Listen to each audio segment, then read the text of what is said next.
दोस्तों, यह कहानी है एक वीरान महल की, जहां सदियों से दो रूहें एक दूसरे से मिलने की आस में भटक रही है। प्यार, पीड़ा और इंतजार की यह दास्तान आपके रोंगटे खड़े कर देगी। सुनिए रूह से रूह का मिलन, एक ऐसा अनुभव जो आपके दिल को छू जाएगा।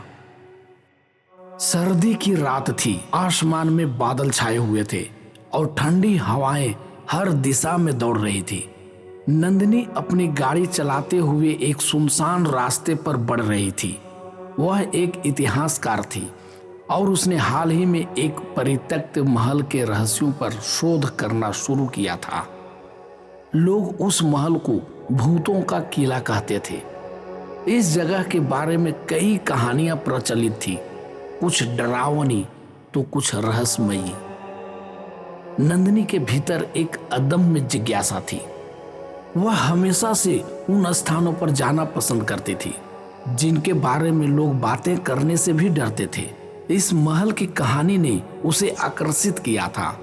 यह महल एक पुराने युद्ध का गवाह था जिसमें सैकड़ों सैनिक मारे गए थे। उस युद्ध के बाद से यह जगह वीरान हो गई थी। महल के पास पहुंचते ही नंदिनी ने गाड़ी रोकी।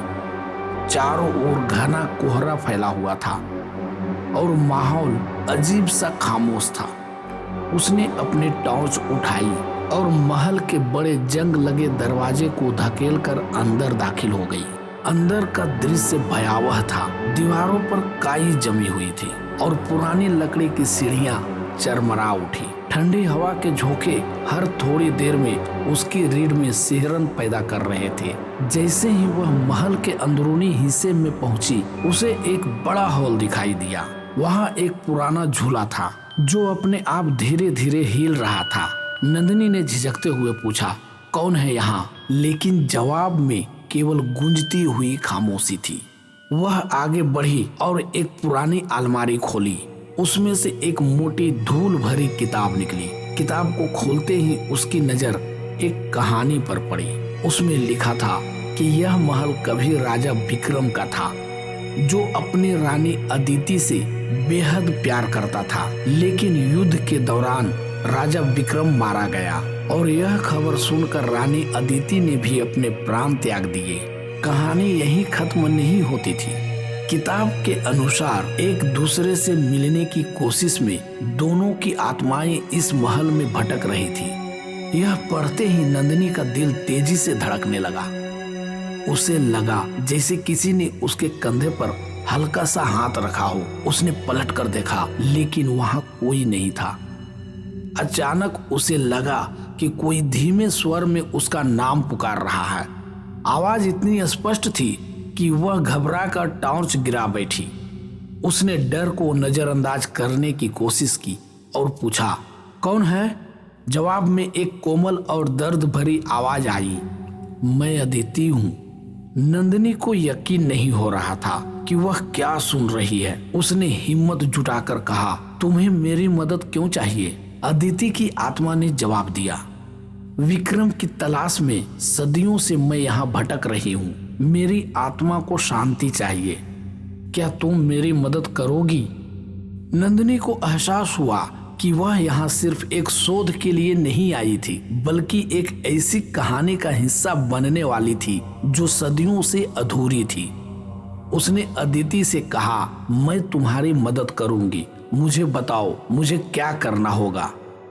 अदिति ने उसे बताया कि महल के तहखाने में एक पुराना दरवाजा है जो दोनों आत्माओं को जोड़ सकता है, लेकिन उस दरवाजे की रक्षा एक शापित आत्मा करती है। अदिति ने चेतावनी दी, तुम्हें सावधान रहना होगा, और एक किताब देते हुए कहा, यह तुम्हारे काम आएगी। नंदिनी ने अपनी टॉर्च उठाई और तहखाने की ओर बढ़ी। तहखाने का रास्ता अंधेरा और खतरनाक था। जैसे ही वह नीचे उतरी, उसने देखा कि वहां एक भारी दरवाजा था जो लोहे की जंजीरों से बंधा हुआ था। उसने जंजीरों को हटाने की कोशिश की, तभी एक भयंकर चीख गूंजी। उसके सामने एक काली परछाई प्रकट हुई। यह शापित आत्मा विक्रम का सेनापति था, जिसने युद्ध के दौरान अदिति को धोखा दिया था। उसने गुस्से में भरी आवाज में कहा, यह दरवाजा कभी नहीं खुलेगा, इसे खोलने की कोशिश करने वाला मारा जाएगा। नंदिनी ने साहस दिखाते हुए अदिति की दी हुई मंत्रों वाली किताब निकाली। उसने उसमें लिखे श्लोक पढ़े, जिससे शापित आत्मा कमजोर पड़ने लगी। आखिरकार आत्मा गायब हो गई और दरवाजा खुल गया। दरवाजे के पीछे एक उजाला फैल गया। वहां विक्रम और अदिति की आत्माएं प्रकट हुई। दोनों ने एक दूसरे को देखा और उनकी आंखों में अनगिनत भावनाएं छलक उठी, प्रेम, पीड़ा और इंतजार। अदिति ने विक्रम से कहा, मैंने सदियों तक तुम्हारी प्रतीक्षा की है। विक्रम ने जवाब दिया, अब हम कभी अलग नहीं होंगे। दोनों आत्माएं धीरे धीरे एक तेज रोशनी में विलीन हो गई। कमरे में अब शांति थी, जैसे वहां कभी कुछ हुआ ही नहीं था। नंदिनी महल से बाहर आई। उसकी आंखों में आंसू थे, लेकिन उसके दिल में सुकून था।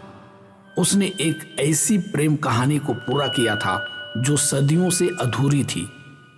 उस रात आसमान साफ था, चांद की रोशनी महल पर पड़ रही थी और हवा में एक अजीब सी मिठास थी।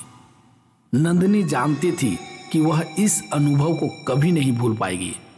यह केवल एक कहानी नहीं थी, बल्कि रूह से रूह का मिलन था। धन्यवाद। अगर ये कहानी आपको अच्छी लगी तो वीडियो को लाइक करें, इस चैनल को सब्सक्राइब करें और अपने मित्रों को भी ये वीडियो शेयर करें। धन्यवाद।